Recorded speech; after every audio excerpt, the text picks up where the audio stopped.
Ada aja Romo, tantangannya, kesulitannya, hambatannya. Kalau kita mau mulai usaha, mulai dagang, ada aja yang sirik, ada aja yang gangguin, ada aja yang jahatin. Salam damai sejahtera saudara-saudaraku yang terkasih, pencinta firman Tuhan. Berjumpa kembali dengan Bible Learning with Father Joseph. Saudara-saudara, apa kabar Anda hari ini? Khususnya yang di NTT, yang di NTB, yang kemarin katanya lupa saya sebut pulaunya. Apa kabar Anda? Saya sangat berharap Anda semua dalam keadaan sehat, dalam keadaan semangat luar biasa, dan selalu memiliki jalan keluar, pintu-pintu yang terbuka dari segala masalah-masalah dalam kehidupan Anda. Amin. Kalau mungkin tahun lalu masa pandemi, Romo, kayaknya semua pintu-pintu rezeki, semua peluang-peluang usaha tertutup Romo. Tapi tahun ini Tuhan bekerja dalam diri kita masing-masing. Satu persatu masalah-masalah kita ada jalan keluarnya. Karena kita sudah menggunakan kekuatan Allah. Saudaraku, mungkin Anda bertanya, kenapa ya minggu ini Romo Yosef kok rajin banget bikin video? Setiap hari bikin. Dari hari Senin, Selasa, Rabu, Kamis, hari ini hari Jumat. Karena apa? Bacaan dalam perayaan Ekaristinya yang bagus-bagus luar biasa. Dimulai dari hari Senin bukan? Kita diperdengarkan kitab Kejadian, kisah penciptaan alam semesta, kisah penciptaan manusia, kisah kejatuhan manusia dalam dosa, terus nanti menemani kita. Sementara bacaan Injilnya juga diambil dari Injil Markus. Dari bab 5, bab 6, bab 7. Itu luar biasa. Injil Markus adalah my favorite gospel. Karena kalau kita membaca Injil Markus secara sungguh-sungguh, betul-betul, secara komprehensif, kita akan menemukan banyak sekali jejak-jejak rahasia yang sengaja ditinggalkan oleh para penulis Injil Markus untuk bisa ditemukan oleh para pembacanya. Siap dibongkar pesan teksnya apa, pesan atau makna yang mau disampaikan oleh pengarang Injil itu apa, dengan kita membaca teks-teks yang dipaparkannya. Itulah yang membuat saya semakin suka dengan Injil Markus. Nah, saudara-saudaraku yang terkasih, di depan saya ini ada dua tempat penyimpanan. Di sini tempat hosti. Ada dua jenis, yang pertama kotak, yang kedua silinder atau tabung. Jenis yang ini lebih mudah dibuka, betul nggak? Tinggal cetek, tada, terbuka. Lalu nutupnya juga gampang, tinggal tutup balik, cetek, di apa-apain juga nggak terbalik-balik, nggak tumpah, tertutup rapat. Sementara yang kedua, ini yang seringkali menyulitkan kita.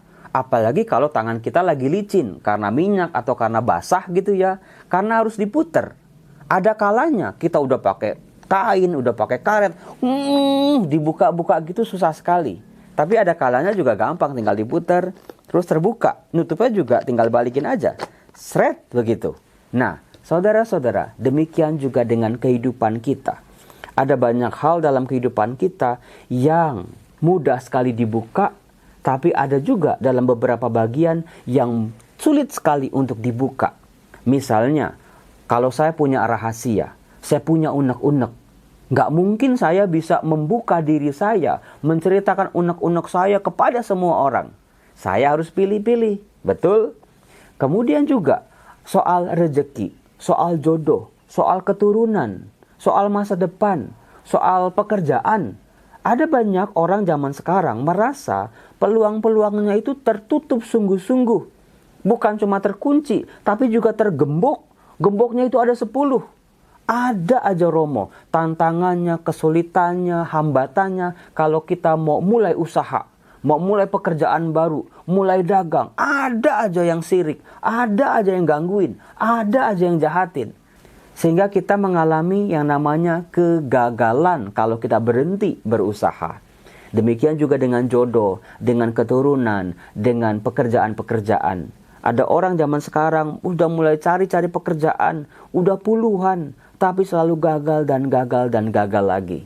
Saudara-saudara, bacaan-bacaan hari ini, izinkanlah sabda Tuhan berbicara untuk Anda. Bukan cuma Anda baca, bukan cuma Anda pahami, tapi sabda Tuhan bekerja untuk kehidupan Anda. Sabda yang membuka seluruh peluang-peluang yang tertutup.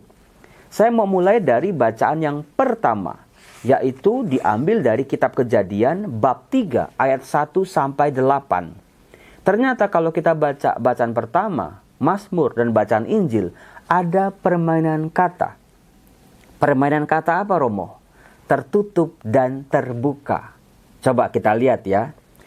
Dalam bacaan pertama, Kejadian bab 3, kita bisa membaca betapa ular memperdayai perempuan yang bernama Hawa untuk mau tergoda memakan buah dari pohon pengetahuan yang baik dan yang jahat.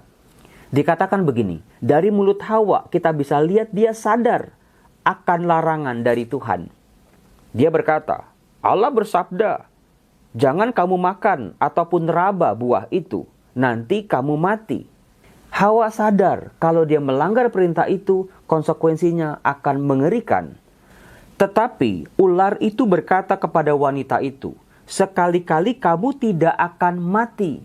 Lihat, ular memperdayai Hawa dengan cara memutarbalikkan fakta. Dia memutarbalikkan kata-kata Allah. Bahwa kamu akan mati, ularnya bilang kamu tidak akan mati. Lalu yang berikut, tetapi Allah mengetahui bahwa pada waktu kamu memakannya, matamu akan terbuka. Lihat kata terbuka muncul di sini. Dan kamu akan menjadi seperti Allah, tahu tentang yang baik dan yang jahat. Saudara-saudara, harus diingat ini adalah kata-kata si ular. Sebuah tipu daya. Bukan maksud Allah menempatkan pohon pengetahuan yang baik dan yang jahat itu di tengah-tengah Taman Eden supaya manusia terjerumus di dalamnya. Itu kata-kata si ular.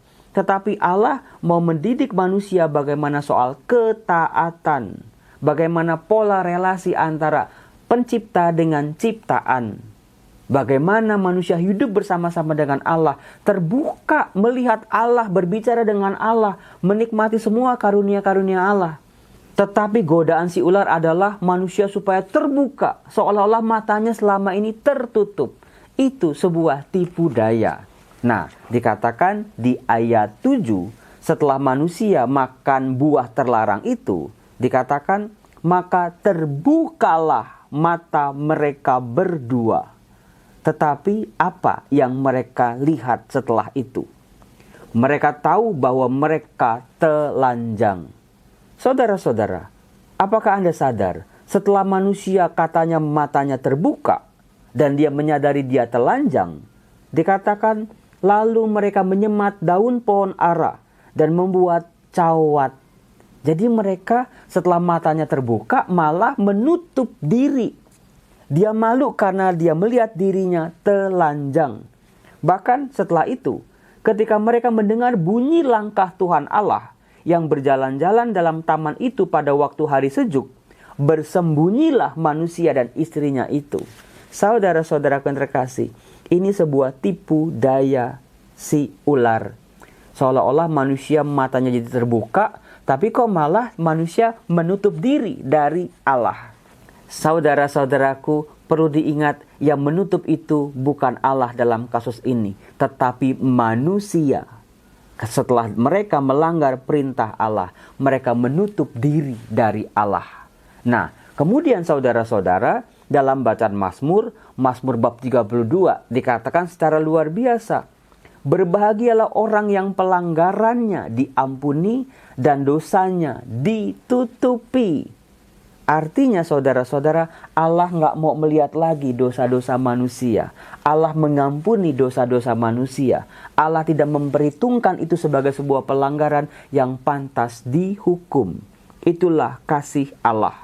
Dikatakan, berbahagialah orang yang kesalahannya tidak diperhitungkan Tuhan dan tidak berjiwa penipu. Inilah yang mulai muncul setelah manusia jatuh ke dalam dosa. Setelah memakan buah dari pohon terlarang, menipu, bersembunyi, menutupi fakta kebenaran. Allah mencoba dengan kasih-Nya membuka, mengajak manusia untuk hidup jujur di hadapan Allah.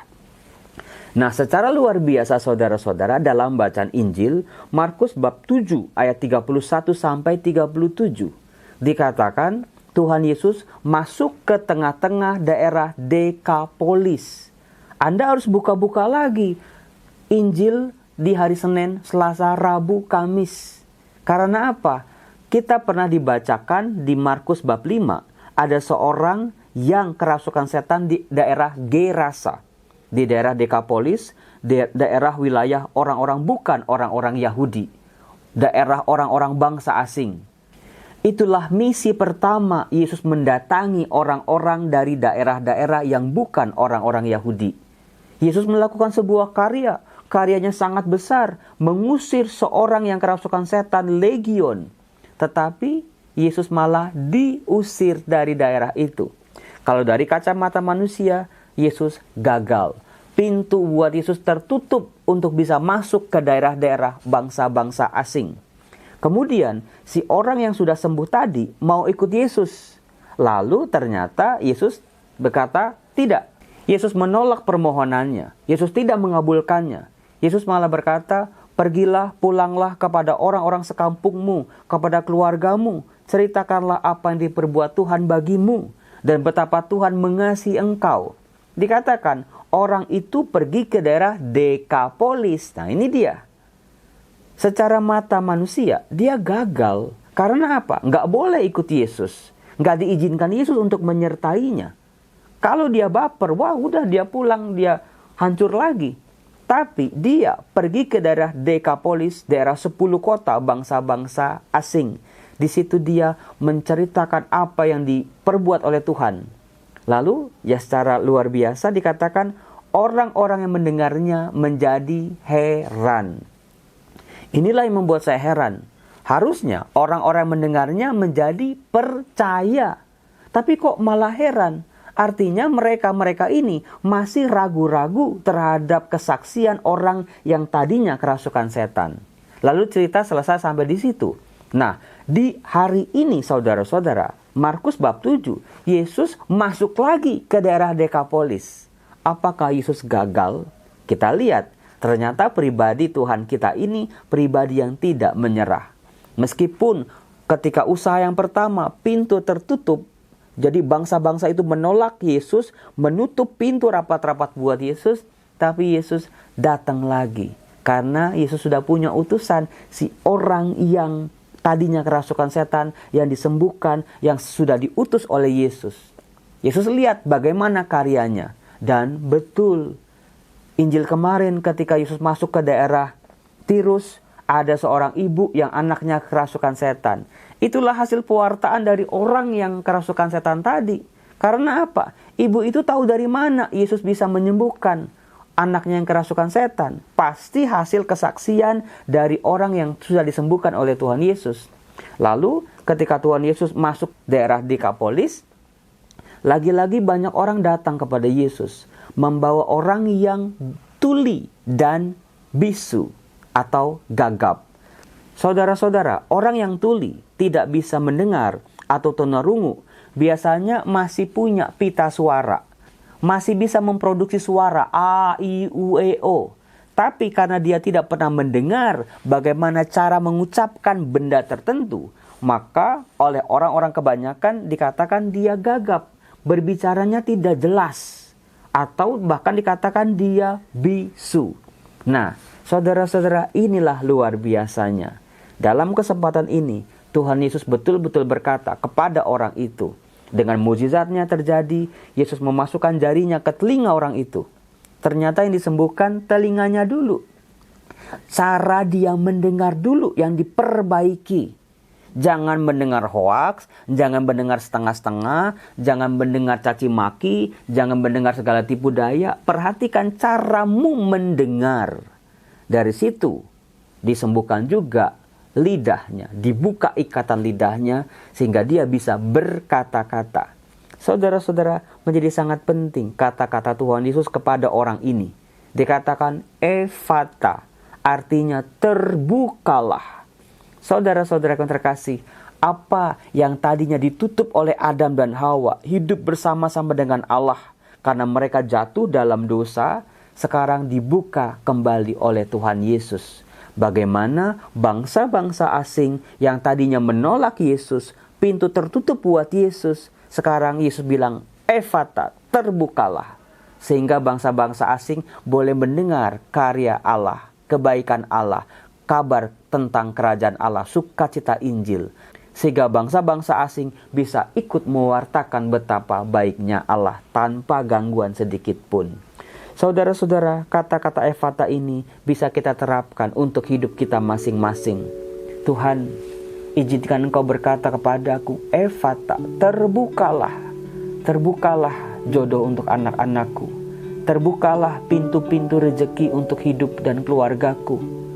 Terbukalah peluang-peluang pekerjaan bagi anak-anakku yang sedang mencari pekerjaan. Terbukalah semua sumbatan-sumbatan dalam badanku yang membawa aku jatuh sakit. Terbukalah masa depanku, terbukalah jodohku, terbukalah semua peluang-peluang pintu-pintu yang tertutup selama ini. Biarlah setelah Anda mendengar firman ini, Anda betul-betul juga mendengar Tuhan Yesus berkata untuk diri Anda masing-masing. Terbukalah, aku mau, terbukalah. Terbukalah semua pintu-pintu pertobatan buat anak, buat suami, buat istri, buat diri kita. Semua peluang-peluang. Tuhan membuka kembali rezeki-rezeki kita. Tuhan kembali membuka pintu-pintu rahmat-Nya. Sebetulnya bukan Tuhan yang nutup, kita manusia yang menutup. Dalam pertobatan kita, Tuhan mengampuni dosa-dosa kita dan membuka kembali pintu-pintu rahmat-Nya. Saudara-saudara, Tuhan sebetulnya tidak pernah menutup kok. Kita yang menutup. Maka kita mohon pada Tuhan, tolong Tuhan, buka kembali pintu-pintu rahmat-Mu untukku. Sehingga aku bisa menampung kebaikan-kebaikan dan kasih-Mu. Salam damai sejahtera saudara-saudaraku yang terkasih. Tuhan Yesus memberkati kita semua. Jangan lupa video ini untuk di like, di komen, dan juga di share. Bagi Anda yang belum subscribe, silakan juga mensubscribe. Salam. Tuhan, kusadari akhir-akhir ini ada begitu banyak pintu-pintu tertutup bagi jalanku. Ada begitu banyak tantangan, hambatan maupun rintangan yang membuat aku gagal berkali-kali. Aku sudah tidak sanggup Tuhan, tapi mendengar sabda-Mu hari ini, Efata, terbukalah. Aku akan membuka diriku pada rahmat-Mu, membiarkan rahmat-Mu bekerja dalam diriku, sehingga Engkau sendiri Tuhan yang membuka pintu-pintu yang tertutup. Bukalah Tuhan segala jalan keluar bagi masalahku saat ini yang sudah sangat berat dan buntu. Tolonglah aku, anak-Mu ini, sebab aku percaya Engkau yang membuka pintu untuk hidupku. Dalam nama Yesus. Amin.